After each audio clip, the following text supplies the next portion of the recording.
Today we're going to read from the extracts of Edward Snowden's memoirs. This is the gentleman, the U.S. whistleblower who's sitting in Russia now and refuses to come back. Let's read this story in Guardian again, and then we will discuss things out of it. Whenever I try to understand how the past 2 decades happened, I return to the September, to the ground zero day and its immediate aftermath. To return means coming up against a truth darker than the lies that tied the Taliban to Al Qaeda and conjured up Saddam Hussein's illusionary stockpile of WMDs. It means ultimately confronting the fact that the carnage and the abuse that marked my young childhood were born not only in the executive branch and the intelligence agencies, but also in the hearts and minds of Americans, myself included. I started working as a web designer for a woman I met in community college class. She and I guess her business hired me under the table and at the rate of $30 an hour at that time. The trick was how many hours I would actually get paid for. Of course, May, that's the woman's name, May could have paid me in smiles because I was smitten. That means I was fascinated, just totally in love with her. Ooh. And though I didn't do a particularly good job of concealing that, I'm not sure that May minded because I never missed a deadline or even the slightest opportunity to do a favor for her. Also, I was a quick learner.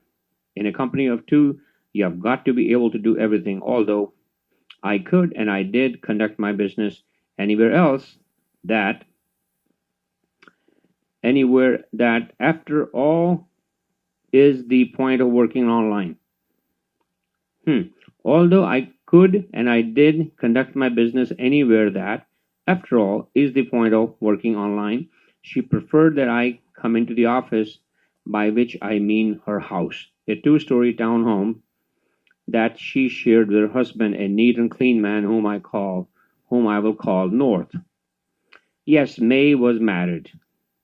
What's more, townhouse that she and Norm lived was located in the base at the northwest edge of the Fort Meade, Maryland, where Norm worked as a linguistic assigned to the National Security Agency. I think I have called Norm the North. No, his name is Norm, sorry. I can tell you if it is legal to run a business. I can't tell you if it is legal to run a business out of your home if your home is federal property on a military installation. Fort Meade is the location of the NSA, the Central Security Services, U.S. Cyber Command, and the Defense Information Systems Agency, among other things. But as a teenager, infatuated with a married woman who was also my boss, I wasn't exactly going to be a stickler for property. Stickler means, the gentleman who insists. It's nearly inconceivable. Conceivable, sorry. It's nearly inconceivable now, but at the time, Fort Meade was almost entirely accessible to anyone. I wasn't all bollard and barricades and checkpoints trapped in barbed wire. I could just drive on the army base, housing the world's most secretive agency in my 92 Civic window down Honda, radio up without having to stop at a gate and show ID. It seems like every other weekend or so a quarter of my Japanese class would congregate in May's little house behind NSA headquarters to watch anime. Anime is the animation movies from Japan and create comics. That is just the way it was, and in those bygone days when it was free country, isn't it? Was a phrase you heard in every schoolyard and sitcom. On work days, I would show up at May's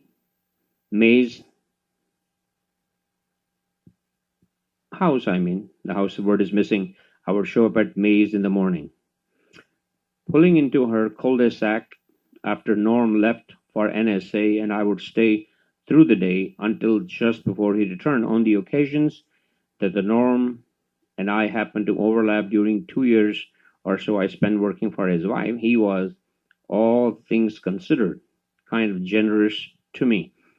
At first, I assumed that uh, he was oblivious, oblivious, oblivious,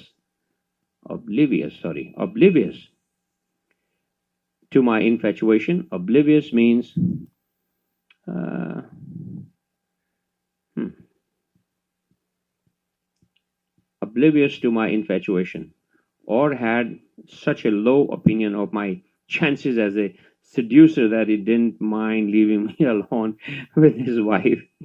But one day, when we happened to pass each other, him going, me coming in, he politely mentioned that he had kept a gun on the nightstand. nightstand. With payments looming on my tuition loan, I had a more practical reason to spend time with May. Money. I asked her to give me more hours. She agreed and asked me to start coming at 9 a.m. It was a aggressively.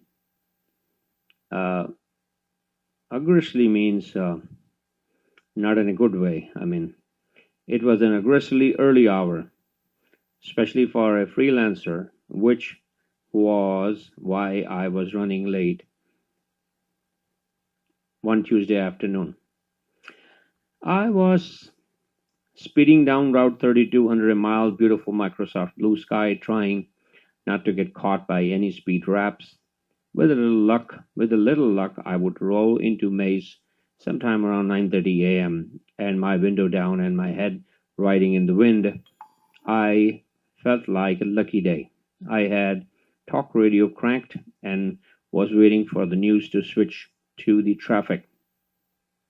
Just as I was about to take the Cannon Road shortcut into the Fort Meade, an update broke through about a plane crash in New York City. May came to the door. I followed her up to the stairs to the cramped office next to her bedroom. There wasn't much to it. Just our two desks side by side, a drawing table for her art and a cage for her squirrels. Although I was slightly distracted by the news, we had work to do. I forced myself to focus on the task at hand. I was just opening the project's files in a simple text editor. We wrote the code for website by hand when the phone rang. May picked up. What? Really? Because we were sitting too close together, I could hear her husband's voice, and he was yelling. May's expression turned to alarm, and she loaded a news site on her computer. The only TV was downstairs. I was reading site's report about a plane hitting one of the twin towers of the World Trade Center when May said, "Okay, wow, okay," and hung up. She turned to me. A second plane just hit the other tower. Until the moment I had thought it had been an accident. May said, "Norm thinks they are going to close the base." Like the gates? I asked. Seriously? The scale of what had happened had hit had yet to hit me. I was thinking about my commute. Norm said you should go home. He doesn't want you to get stuck. I sighed and saved the work and had barely started when just I got up to leave, a phone rang again, and this time conversation was even shorter. You are not going to believe this. The pandemonium chaos, are most our most ancient form of terror. They both refer to a collapse of order and the panic that rushes to fill the void.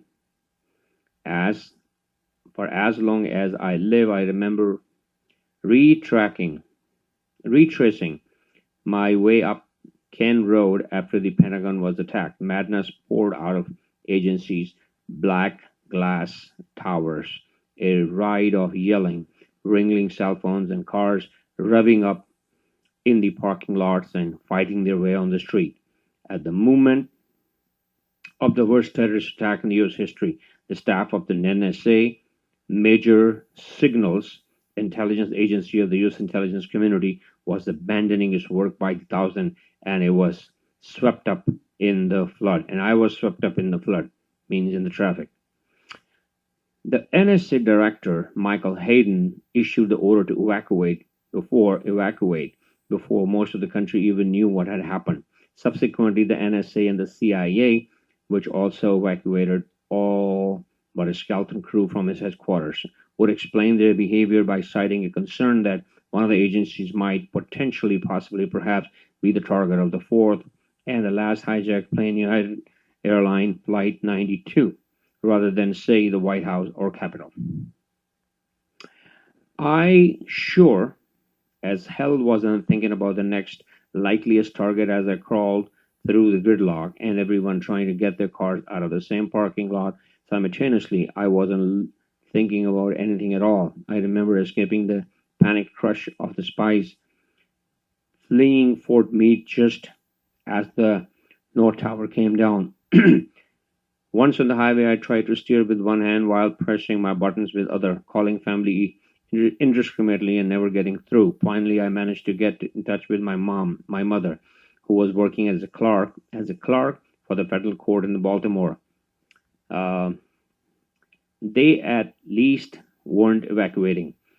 Her voice scared me, and certainly the only thing in the world that mattered to me was to reassure her. It's okay. I'm headed off base, I said. Nobody's in New York, right? I don't know. I can't get in touch with Grant. Is Pop in Washington? I asked. He could be in the Pentagon for all I know. The breath went out of me.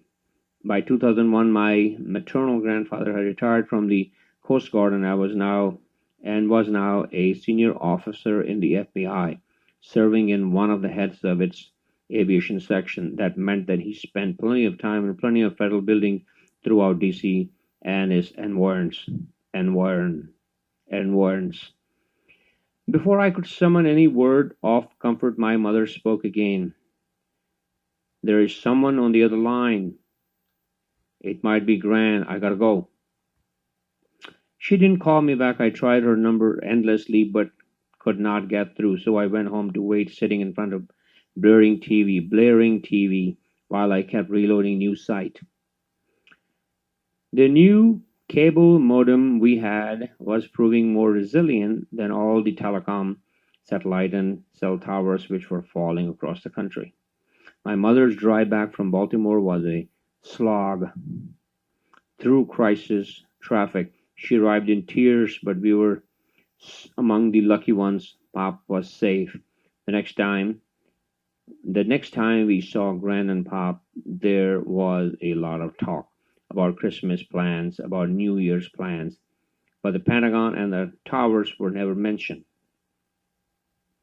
My father, by contrast, recounted his 9/11 to me. He was at the Coast Guard headquarters in Washington, D.C., where the towers were hit, and he and three of his fellow officers left their offices in the operation director to find a conference room with a screen so they could watch the news coverage.